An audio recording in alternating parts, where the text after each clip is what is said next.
Ah, Snuggle. What a lovely name for a band so intent on making us feel the melancholy of the world. Burning pine trees, cicadas singing.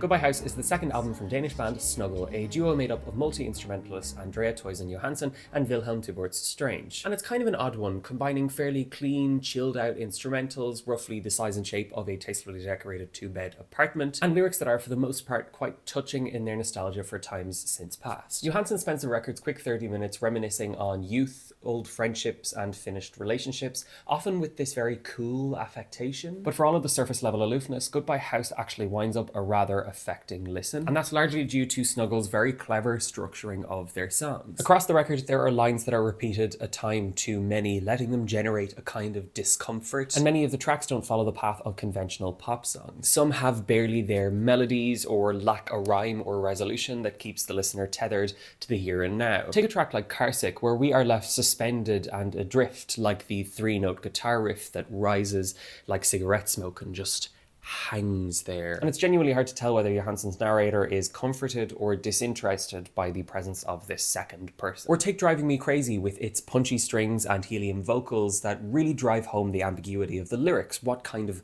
crazy is our narrator being driven here? It's not all ambiguous, however. Pure nostalgia, for times and places, is evident on the likes of the lilting forest-like water in a pond, or Woman Lake, which sets itself in an imagined Minnesota. But the latter paints in broad, very real feeling strokes the emotions around absence and lack that come in the aftermath of a relationship. And it's these rough sketches of relationships that are going or have gone sour that make up Goodbyehouse's most compelling moments. Suntan opens the album with a very sexy slice of late 90s worship, moments of hedonism captured as if in real time. And then the chorus hits, and there's this cold breeze of regret that comes in with the lead guitar, as Johansen apologizes and admits that she should have kept it short and sweet, while Styx quietly blisters over acoustic guitars and washes of cosmic synths. Meanwhile, the spiky marigold is again of two halves. Its lyrics mirror and refract in such a way that they appear affectionate on the first go round and rather disgusted on the second. But if you're going to try out just one track to see if you like this album, let it be Dust. Not to get all literary here, but it does serve a little bit of John Cheever's The Swimmer in the way that time passes from the sultry beach date